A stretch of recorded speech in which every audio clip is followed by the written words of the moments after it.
who came together to extend this invitation for myself and the chair of the DeKalb School District, Dr. Melvin Johnson, is here, and delighted that he was able to come. And as you know, he now chairs a 9-member board. Give him a hand. As opposed to a 3-member board. But thank y'all so much for your support and your interest during the time that I've served as the interim superintendent here. I want to talk to you today really not about board politics so much, but talk to you about the things that are going on internally in the DeKalb School District. We will be completing a series of town hall meetings that's been held around the district. We have one this afternoon at, I can't remember. I have so many. It's in DeKalb County. We've been to McNair High School, Arabian Mountain, Thurmond Middle School, on most recently, and we have 2 more scheduled. We also, during the first part of my tenure, I like to refer to it as the listening phase of the tenure. I've had the opportunity to obviously speak with you all, but last week we went down to the DeKalb Board of Commissioners meeting, had a great meeting with the DeKalb Board of Commissioners in that work session and in a public meeting that preceded that. We've had a chance to speak with the DeKalb Chamber of Commerce. I'll be going back in a week or so to address, I guess, the eggs and issue breakfast. Later this week, we're meeting with leadership DeKalb. This past Sunday, Senator Law was kind enough to invite us up to North DeKalb. We met with the Dunwoody Homeowners Association. Had a great meeting there, and just we're continuing to listen and to learn from various stakeholders around the district. But the big issue we're working on today that I worked on this morning before I came, and I'll be circling back to, is we're focused on increasing academic achievement in our district. And that is item number 1. And what we're working towards is aligning all of our resources as well as our mission on that one particular issue. Because at the end of the day, that's what really matters. I mean, we can get into the politics and the external issues and the media focus, but at the end of the day, our business is about helping our young people be successful academically, preparing them for worlds of continue their education or go into the world of work.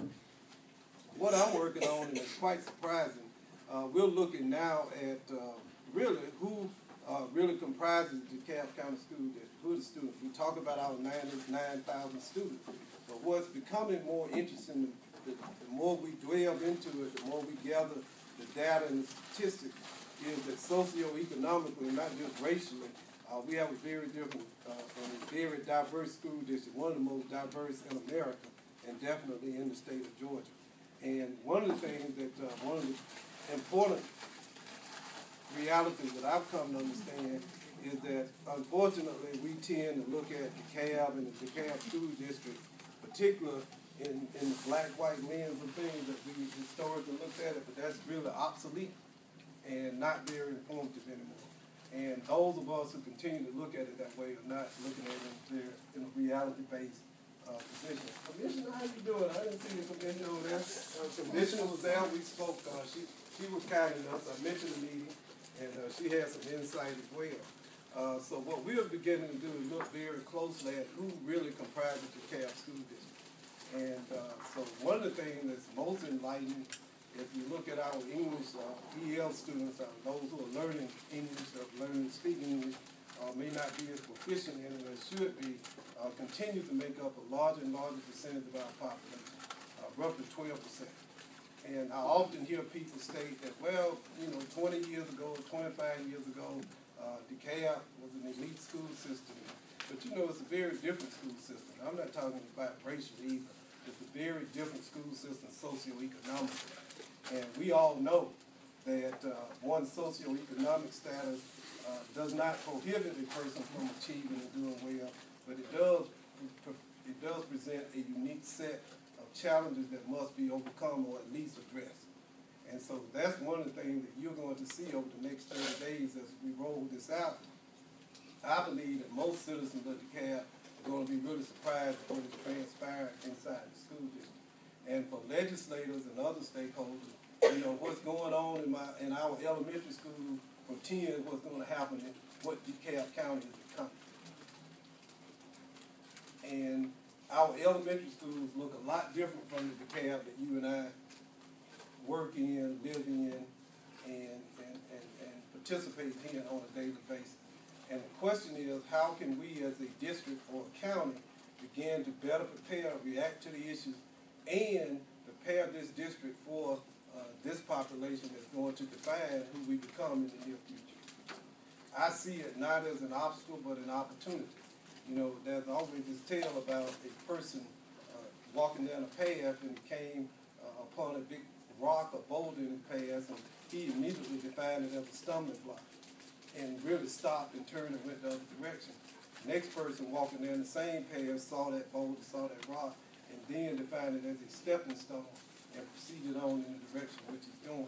What we have to do is redefine how the stumbling blocks that we think are in our path, and understand that they are not stumbling blocks, but they are stepping stones. And so you're going to be somewhat, I think, surprised about where we stand as a district, particularly the high school, middle school, and elementary school, those that are, in terms of academic performance, at the district average, at the state average, and even at the national average. It's quite profound when you really begin to look at it. And so I'm excited. I'll answer any question you all might have. I'm excited about the direction we are in the district, out talking to parents, out talking to stakeholders. The great majority of them are very excited about where we are, more excited about the direction we're going in. And one final thing, when you talk about academic performance, and one of the things that we're going to do in the district is reemphasize and reinvigorate our effort to build the relationship between the school, the teacher, and the parents. Every study, and the internet is full of it, I was looking at it over the weekend, and we need great superintendents, and you need involved and cohesive school boards. You need great principals. Teachers in the classroom have to be inspiring and prepared. But the individual that has the greatest influence over child education is not a school board member, is not a superintendent, it's a parent. Parents have much more influence over academic success of a child than any of the other people that we focus all the attention on. Now we have, especially in our Title I schools, which represents the great majority of the schools in the district, money set aside through Title I to promote parental involvement. We're going to back the basics, and we recognize that unless you have a good partnership, relationship, great principals, inspired, qualified teachers, but you also have to have an involved parent or adult guardian. Without that, it makes it very, very difficult for children to succeed in classrooms. And to be honest with you, just to shoulder or push all of that blame on the teachers and the principals and ignore the fact that the greatest influence is the parent is not realistic, to be quite honest with you, and it's really unfair at many levels. So you will see a renewed effort to build on that relationship. I met with Ms. Coward, who's over the DeKalb PTA, which has one of the largest, most successful PTAs in the state of Georgia, by the way. But we do have schools where our PTAs are almost non-existent and not what they should be. And we are going to invest resources. Right now, we invest very little in our PTAs and our parent councils to help them and assist them in their effort. But with the support of the board, I believe that's going to change in the near future. So I'll stop there, Mr. Chairman, and try to answer any questions. Brad. Thank you, Mike. I think one of the things you've talked about is the fact we all know DeKalb schools are probably too big, and the need to decentralize. You've talked about giving more authority out to, I'll call them the regional superintendents, for lack of a better word. Also, I think there's quite a bit of movements afoot, whether it's in Chamblee, whether it's in Dunwoody, whether it's in Lakeside or Fernbank, and a lot of the parents that you're talking about are interested more and more so in this charter cluster, where you have the feeder schools, from middle school to the high school, where they get to be involved much more in control of that particular little world that they live in. And I think you've talked about that some, and I think throughout the entire county, really, if we've got these, when we have these people that are involved, and the parents, I think that we're going to make this thing work. we've got to decentralize this stuff and get the stuff down to the school level. And if you've got involved parents, you can do that.